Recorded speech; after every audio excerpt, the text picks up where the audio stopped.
The wind howled across the open plains that night, carrying the sound of hooves and danger. Inside a small wooden cabin, a woman named Clara Vance sat by her fire, her hands trembling as 7 shadowy figures rode toward her home. She had lived alone for years, but that night, she would open her door to strangers, and her life would never be the same. Clara's days were quiet, too quiet.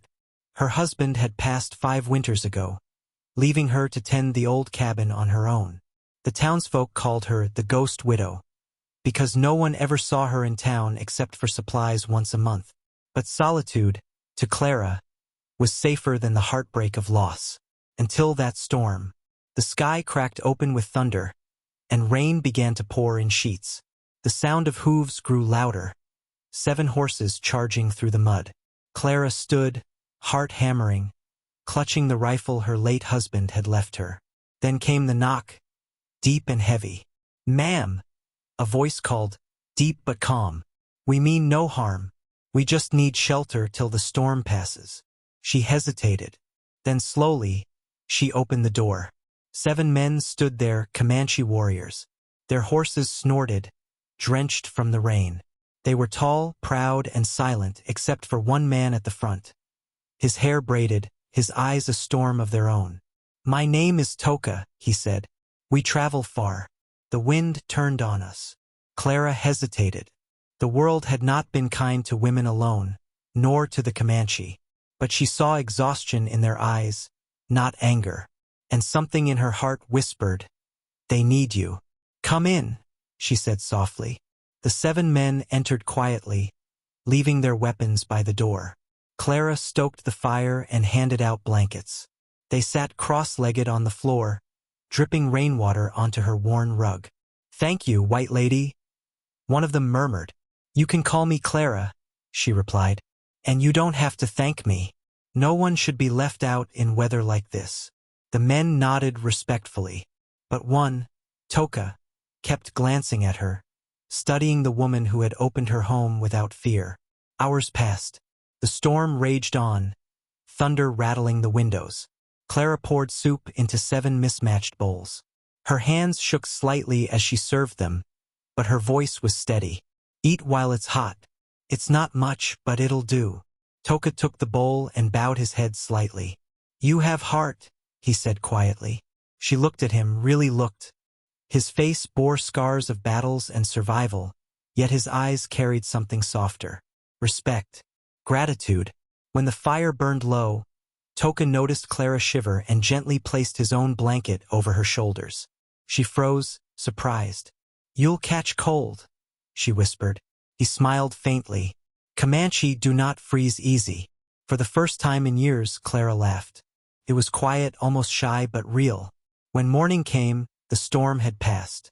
The sun rose golden across the plains. The 7 Comanche prepared to leave, their horses stamping impatiently. Clara stood at her door, watching. "You'll be safe on the trail?" Toka nodded. "Yes, but—" He hesitated, searching for words. "You showed kindness when none would. We will not forget." She smiled faintly. "It's what my husband would have wanted." Toka looked at her then.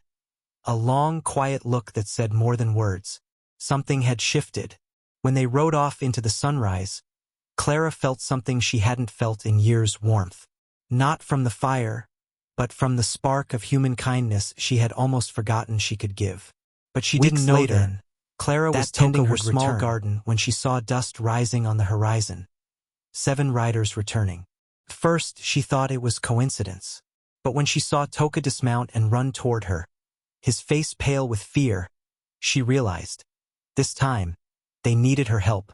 Toka's arm was bleeding, his clothes torn. Behind him, 2 of the riders were carrying another, wounded and barely conscious. "Clara," Toka gasped.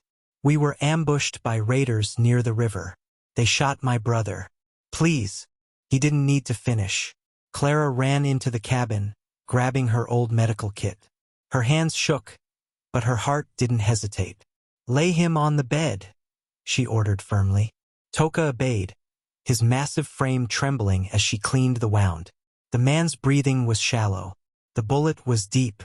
Clara had never done anything like this before, but she remembered her husband's words from long ago. When someone's in need, you don't think. You just help. She boiled water, tore strips from her sheets, and worked through the night. Toka stayed beside her, holding his brother's hand, whispering words in Comanche she couldn't understand, but could feel. Finally, as dawn crept in, the bleeding stopped. The man stirred weakly. "He'll live," Clara whispered. Toka looked at her with tears in his eyes. "You saved him." "No," she said softly. "We both did." Days passed. The wounded man slowly healed. The other warriors helped mend her fence, fetch water, and hunt food. Clara's quiet cabin came alive again, with laughter, stories, and music she had never heard before.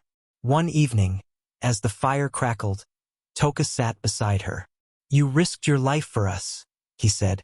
"I just did what anyone should," she replied. He shook his head. "Not anyone. You are different." Their eyes met, and this time neither looked away. As the days turned to weeks, a quiet bond grew between them. Toka taught Clara words in Comanche. She taught him how to bake bread.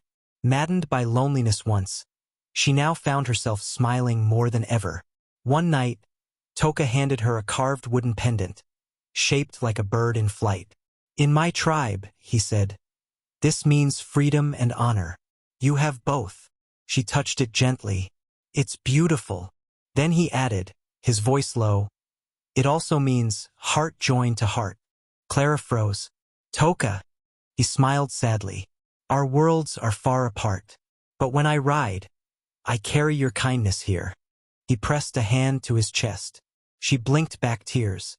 "And I'll always wait for that sound of hooves again."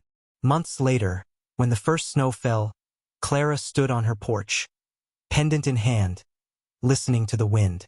Some nights, she thought she heard hooves in the distance. Maybe they were real, maybe not, but she smiled anyway, because somewhere, across the plains, she knew Toka was thinking of her. The woman who had once opened her door on a stormy night and found something even stronger than love, understanding. And though they came from two worlds that could never fully meet, both carried the same truth. Kindness doesn't see race, distance, or history. It just sees the human soul. CTA, end of section 2. If Clara and Toka's story touched your heart, broken heart sparkles. Remember, one act of kindness can bridge worlds that history tried to divide. Backhand index pointing right, like, share, and subscribe for more unforgettable, emotional stories that prove love and compassion are the true languages of humanity.